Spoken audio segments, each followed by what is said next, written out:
여러분의 구독과 좋아요는 제게 큰 힘이 됩니다. 기도하며 시작하겠습니다. 하나님 아버지, 저희의 삶의 모든 순간을 주님의 손에 맡기기를 원합니다. 주님의 전능하심과 선하심을 믿으며 우리의 한계를 인정합니다. 오늘 이 시간 우리의 길을 주님께 맡기고 주님께서 인도하시는 대로 따라갈 수 있는 믿음을 주시옵소서. 여리고성을 돌았던 이스라엘 백성처럼, 요단강에 발을 내디뎠던 제사장들처럼 주님의 말씀에 순종하며 나아가는 저희가 되게 하여 주옵소서. 우리의 마음과 생각을 열어주셔서 주님의 말씀을 통해 맡김의 진정한 의미를 깨닫고 그 안에서 평안을 누릴 수 있도록 인도하여 주옵소서. 예수님의 이름으로 기도합니다. 아멘. 여러분, 우리는 종종 기도할 때 이렇게 고백하곤 합니다. 하나님, 제가 모든 것을 하나님께 맡깁니다. 하나님, 제가 오늘 직장에서 해야 할 일과 미래의 불확실함도 주님께 맡깁니다. 하나님, 이 시험도, 저의 가족도, 저의 건강도 모두 주님께 맡깁니다. 하지만 여기서 질문을 던져봅시다. 맡긴다는 것이 과연 무엇을 의미할까요? 오늘 이 시간을 통해 하나님께 맡긴다는 것의 본질과 우리의 역할에 대해 깊이 나누어 보려 합니다. 맡긴다는 것의 본질. 시편 37장 5절에서는 이렇게 말씀하십니다.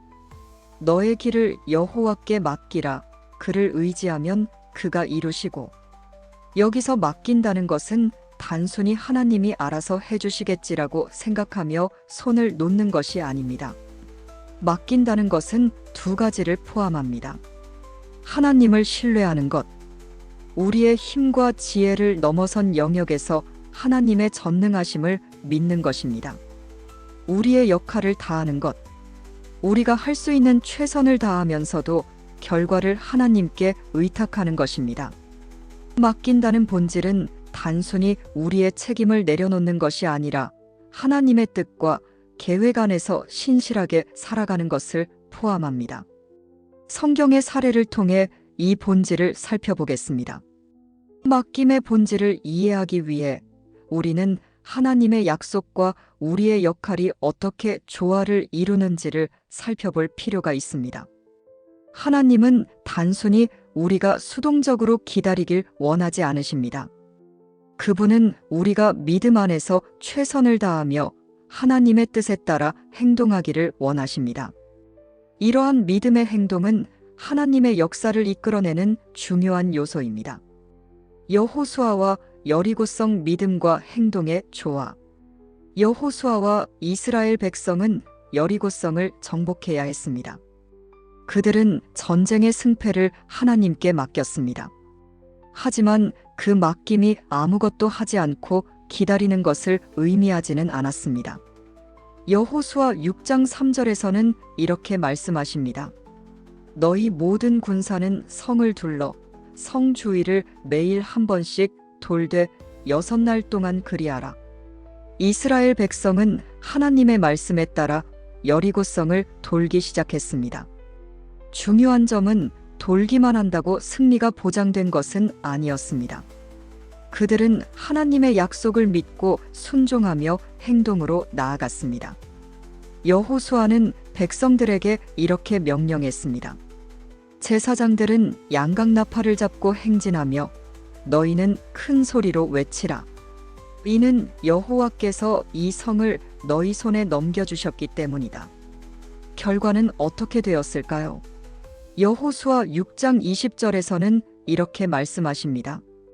제사장들이 양각나팔을 불고 백성은 큰 소리로 외쳐 부르짖을 때에 성벽이 무너져 내린지라 백성이 각기 앞으로 나아가 성에 들어가서 그 성을 점령하고.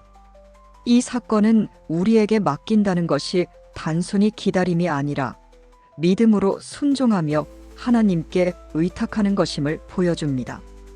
하나님의 약속을 믿는 믿음이 행동으로 표현될 때 기적이 일어납니다.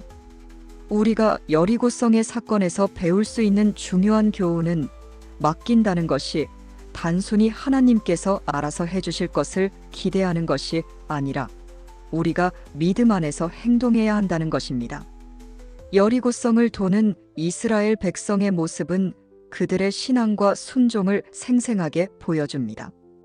요단강의 기적발을 내디딜 때 열리는 길. 이스라엘 백성이 요단강을 건널 때도 같은 원리가 적용되었습니다. 하나님께서 모든 것을 이루실 것을 믿고 그들은 요단강에 발을 내딛었습니다. 여호수아 3장 15절부터 16절에서는 이렇게 말씀하십니다. 언약궤를 맨 제사장들의 발이 물가에 잠기자 곧 위에서부터 흘러내리던 물이 멈추고 쌓이며 그들은 하나님께 맡기며 언약궤를 메고 강물을 향해 걸어갔습니다. 중요한 것은 강물이 멈추기 전까지 아무런 물리적 변화가 없었다는 점입니다. 그러나 그들이 발을 내디디는 순간 물이 멈췄습니다. 이 사건은 우리에게 맡긴다는 것이 단순히 강가에 서서 기다리는 것이 아니라 믿음으로 행동하며 하나님의 역사를 기대하는 것임을 보여줍니다. 우리는 종종 하나님께 모든 것을 맡긴다고 말하지만 때로는 행동을 통해 우리의 믿음을 표현해야 합니다.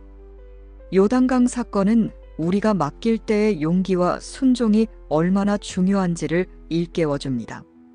이 사건은 또한 우리 삶의 많은 문제에 적용될 수 있습니다. 하나님께서 우리의 길을 열어주실 것을 믿고 우리가 첫 발을 내디딜 때 하나님은 그분의 능력을 보여주십니다. 그러나 우리가 두려움 속에 머물러 있다면 그분의 역사는 지연될 수 있습니다. 엘리야와 사르밧 과부 순종의 기적. 엘리야는 사르밧 과부를 만나 하나님의 말씀을 전했습니다.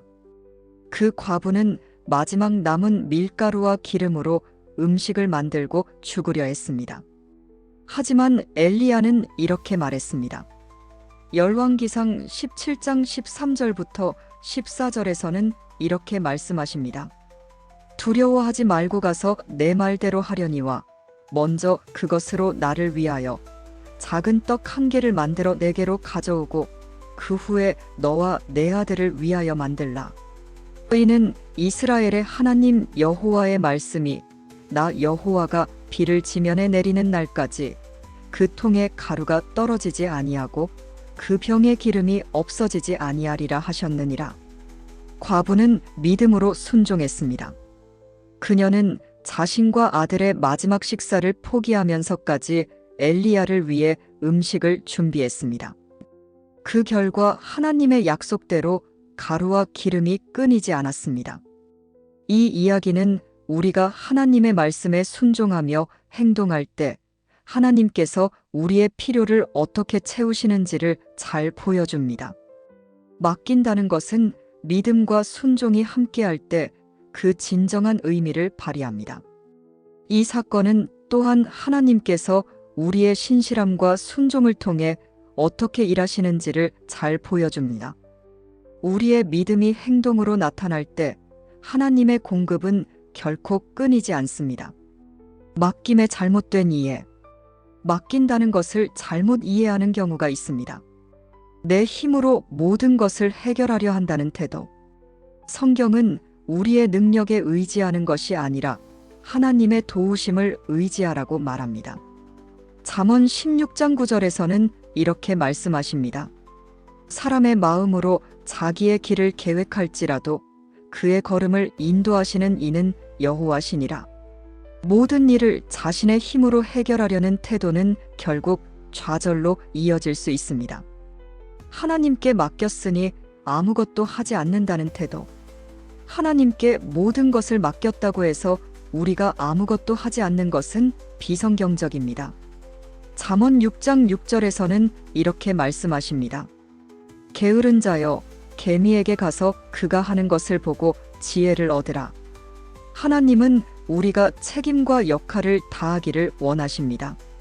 맡긴다는 것은 우리의 최선을 다하면서도 결과를 하나님께 의탁하는 균형 잡힌 신앙을 뜻합니다.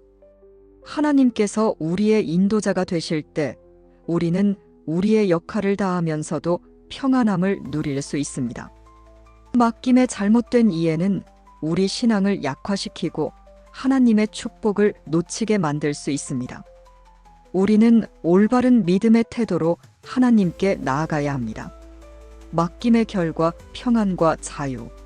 맡긴다는 것은 결과에 대한 집착에서 벗어나게 합니다. 하나님께 우리의 길을 맡길 때 우리는 그분의 선하심을 믿고 참된 평안을 누릴 수 있습니다. 요한복음 14장 1절에서는 이렇게 말씀하십니다. 너희는 마음에 근심하지 말라. 하나님을 믿으니 또 나를 믿으라. 또한 맡긴다는 삶은 우리를 자유롭게 합니다. 결과가 우리의 기대와 다를지라도 하나님의 선한 계획 안에 있음을 믿는 신앙은 우리를 좌절에서 건져냅니다. 로마서 8장 28절에서는 이렇게 말씀하십니다. 우리가 알거니와 하나님을 사랑하는 자, 곧 그의 뜻대로 부르심을 입은 자들에게는 모든 것이 합력하여 선을 이루느니라. 맡김의 결과는 우리의 평안과 기쁨으로 이어집니다. 결과에 연연하지 않는 자유를 통해 우리는 하나님께서 이루실 선한 일들을 기대할 수 있습니다. 맡김의 결과는 단지 우리의 삶이 편안해지는 것에 그치지 않습니다. 그것은 우리가 하나님의 선하심과 그분의 주권을 신뢰함으로써 삶에서 더 큰 자유와 기쁨을 누릴 수 있도록 합니다. 맡긴다는 것은 단순한 고백이 아닙니다. 우리의 삶에서 다음과 같은 결단이 필요합니다. 최선을 다하십시오. 우리의 할 일을 게으르지 않게 감당하십시오. 결과를 하나님께 맡기십시오. 결과는 하나님께서 이루시는 것입니다. 누가복음 23장 46절부터 47절에서는 이렇게 말씀하십니다. 아버지, 내 영혼을 아버지 손에 부탁하나이다 하시고 이 말씀을 하신 후 숨지시니라. 백부장이 그된 일을 보고 하나님께 영광을 돌려 이르되 이 사람은 정령 의인이었도다 하니라. 여러분, 우리의 길을 하나님께 맡기고 우리의 최선을 다하며 결과를 그분께 의탁하는 삶을 살아가시길 바랍니다. 그 안에서 참된 평안과 기쁨을 누리시길 축복합니다. 기도하며 마무리하겠습니다. 사랑의 하나님, 오늘 저희가 맡김의 삶에 대해 깊이 생각하며 주님의 말씀을 배웠습니다. 주님, 우리의 최선을 다하되 결과를 주님께 의탁하며 주님의 섭리와 계획을 신뢰하는 믿음을 허락하여 주옵소서. 우리의 걱정과 두려움을 내려놓고 주님 안에서 참된 자유와 평안을 누리게 하여 주옵소서. 저희의 모든 길을 인도하시고 모든 필요를 채워주시는 주님께 감사드립니다. 앞으로의 삶 속에서도 저희가 항상 주님의 말씀에 순종하며 맡긴 자의 평안을 누릴 수 있도록 함께하여 주옵소서. 이 모든 말씀 예수님의 이름으로 기도드립니다. 아멘.